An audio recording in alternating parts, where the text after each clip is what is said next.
अस्सलाम वालेकुम।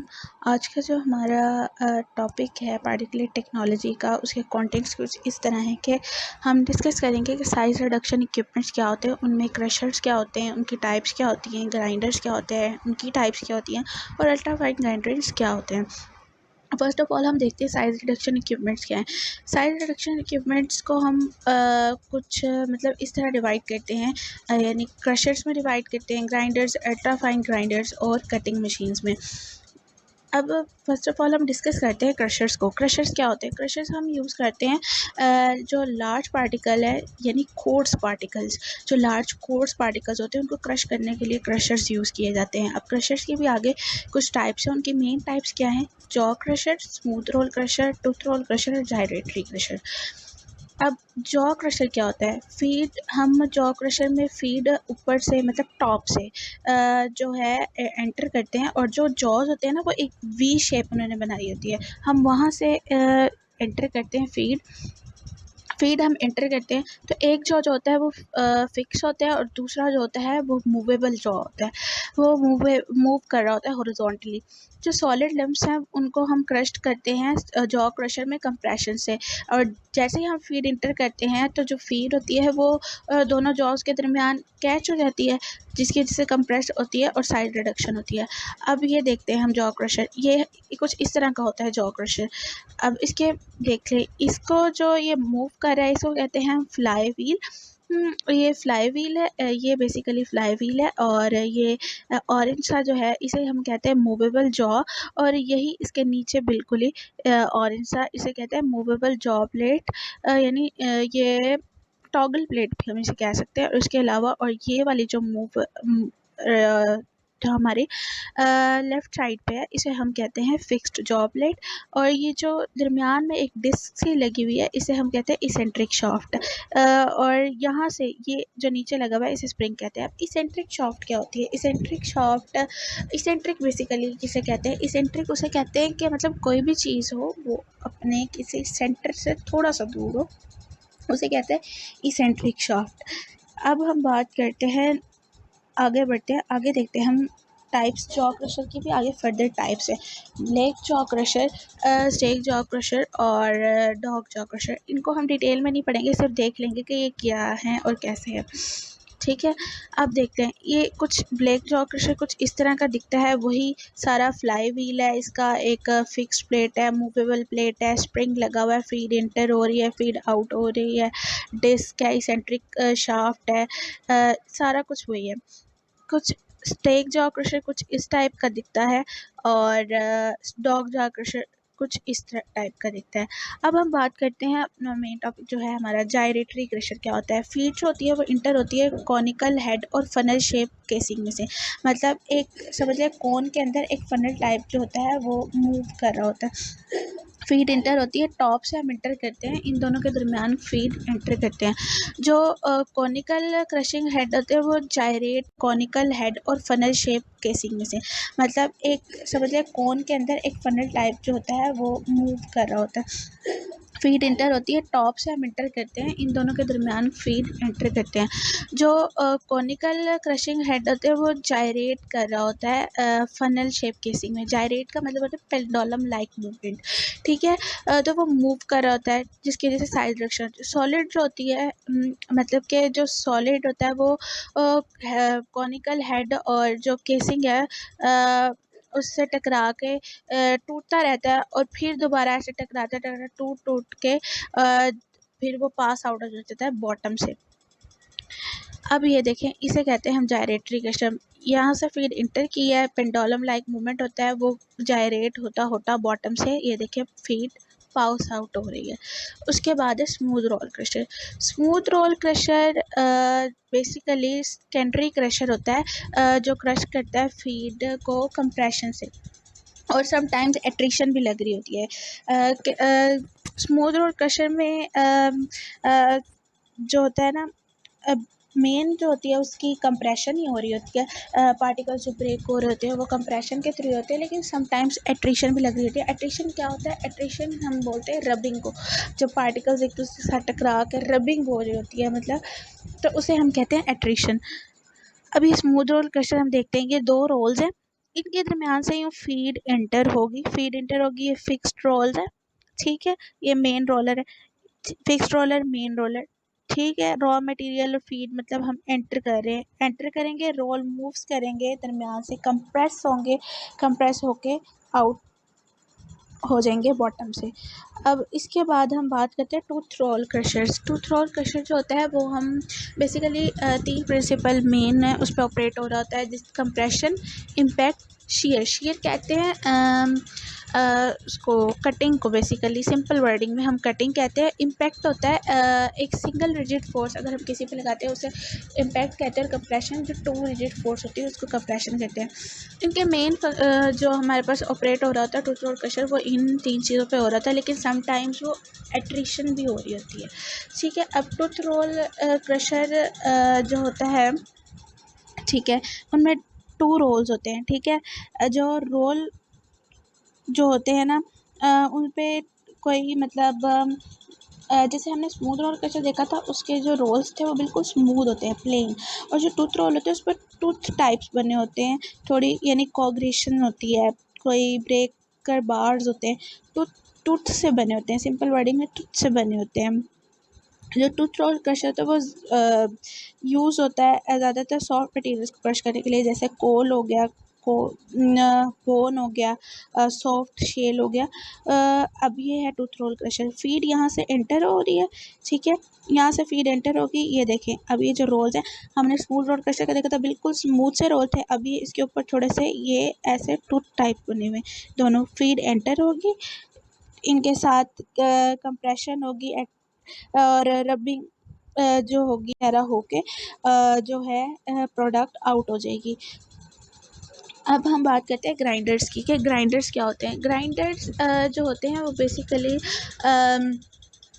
पार्टिकल्स जो होते हैं, मतलब पार्टिकल्स या फीड को पाउडर में रिड्यूस करते हैं, किसके थ्रू, या इम्पैक्ट लग रहा होता है या एट्रिशन लग रही होती है। इम्पैक्ट और एट्रिशन के थ्रू कर रहे होते हैं, लेकिन बाज़ टाइम उस पर कंप्रेशन भी लग रही होती है। जो प्रोडक्ट होता है इंटरमीडिएट ग्राइंडर का जो वो पास करते हैं हम 440 में स्क्रीन से, और जो प्रोडक्ट होता है फाइन ग्राइंडर का वो हम पास करते हैं 200 में स्क्रीन से। अब ग्राइंडर्स की भी आगे फर्दर टाइप्स है, जिसमें फर्स्ट है हैमर मिल, रोलिंग कंप्रेशन मिल। रोलिंग कंप्रेशन मिल की भी आगे फर्दर टाइप्स होती हैं, जैसे उसमें आता है बाउल मिल आ जाती है, फिर एट्रिशन मिल है, टम्बलिंग मिल्स। टम्बलिंग मिल्स भी आगे फर्दर डिवाइड है, रोड मिल्स, बॉल मिल या पेबल मिल, ट्यूब मिल और कंपार्टमेंट मिल। हम इसमें मेन जो टाइप्स हैं वो डिस्कस करेंगे, हैमर मिल और बॉल मिल। हैमर मिल क्या होती है?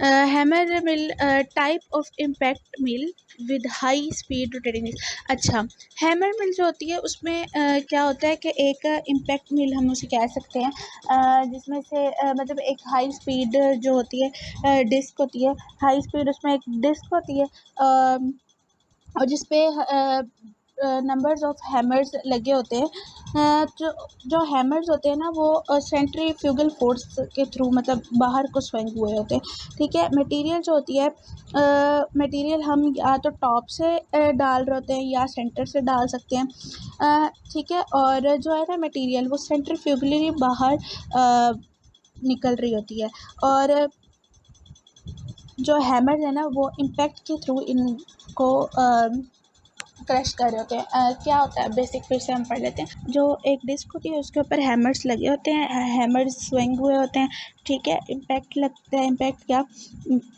कि इसको इम्पैक्ट मिल भी कहते हैं, ठीक है। जो फीड यहाँ तो हम टॉप से एंटर कर रहे होते हैं, यहाँ हम बॉटम से बॉटम से सॉरी या टॉप से या सेंटर से उसके एंटर कर रहे होते हैं।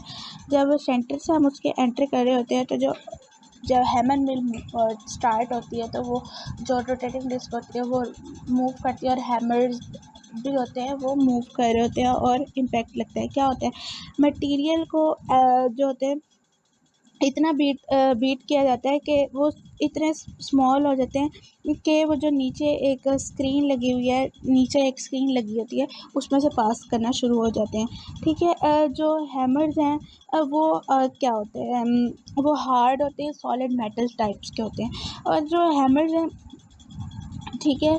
जो हैमर्स हैं उन पे कोई इफ़ेक्ट नहीं पड़ता, मतलब डैमेज नहीं होते जितना भी हार्ड, मतलब हैमर मिल से हमारा इक्विपमेंट डैमेज नहीं होता। जो बार होती है,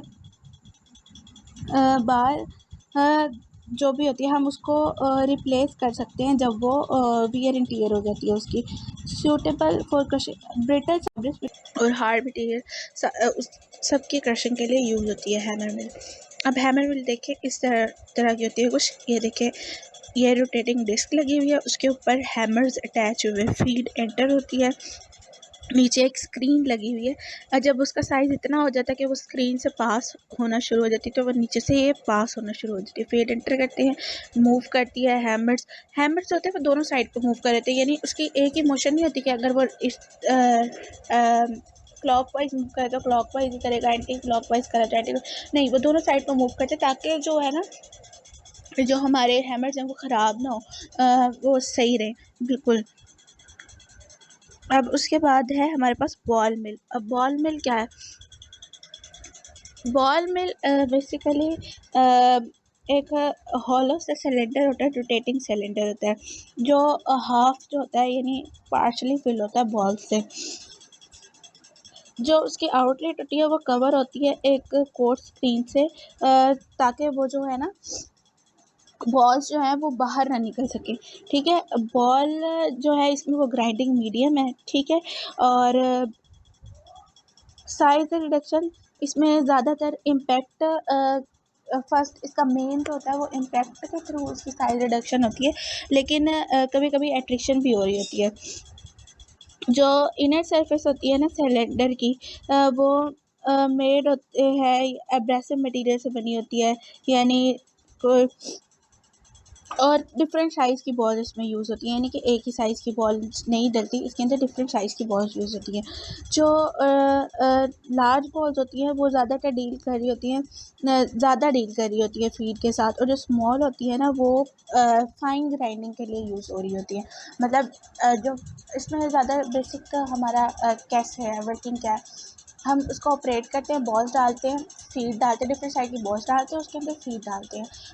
फीड और बॉल जैसे ही हम मूव कराते हैं, वो मूव होती है, बॉल्स ऊपर जाती हैं और एक मैक्सिमम हाइट पे जाकर जहाँ पे सेंट्री फ्यूगल फोर्स और ग्रेविटेशनल फोर्स इक्वल हो जाती है एक दूसरे के, वहाँ से वो अपना जो कांटेक्ट है बॉल के साथ वो ब्रेक करते हैं, नीचे फीड के ऊपर गिरती है और इम्पैक्ट क्रिएट करती है। इम्पैक्ट होता है साइज रिडक्शन होती है, यही प्रोसेस चलता रहता है। अगर इसको हम नॉर्मल एक स्पीड पे, मैक्सिमम स्पीड है उस पर ऑपरेट करते हैं, ज़्यादा अगर हम स्पीड से इसको ऑपरेट करेंगे तो ये होगा कि बॉल जो है वो बॉल्स के साथ ही टकराना, मतलब मूव करना शुरू कर देंगी। इससे ये होगा कि वो मैक्सिमम हाइट पे जाके अपना जो कांटेक्ट है वो ब्रेक नहीं करेंगी, वो बिल्कुल ही बॉल के साथ सेंट्रीफ्यूगली मूव करना शुरू कर देंगी।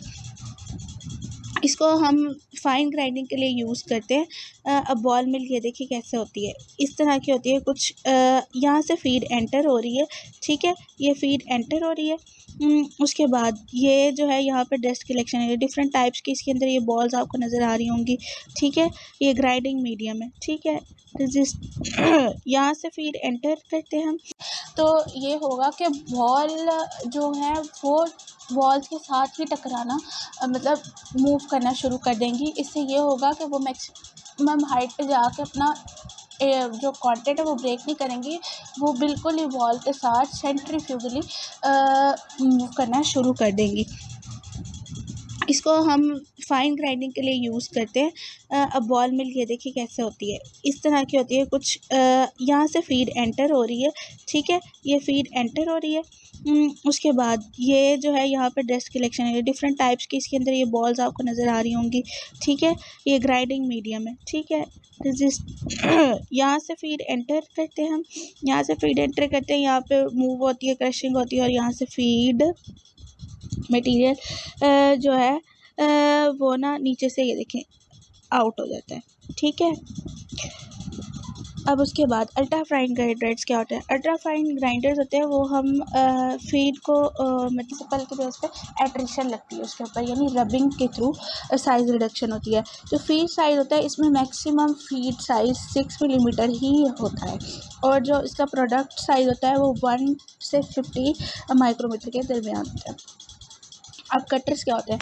जो कटिंग एक्शन होता है कटर का, वो डिपेंड कर रहा होता है कि किस टाइप का कटर आपने यूज़ किया है। जो कटर्स या डाइसर्स या सिल्टर्स, ये टिपिकल कटर्स होते हैं और इनका प्रोडक्ट साइज़ होता है वो 2 से 10 मिलीमीटर के दरमियान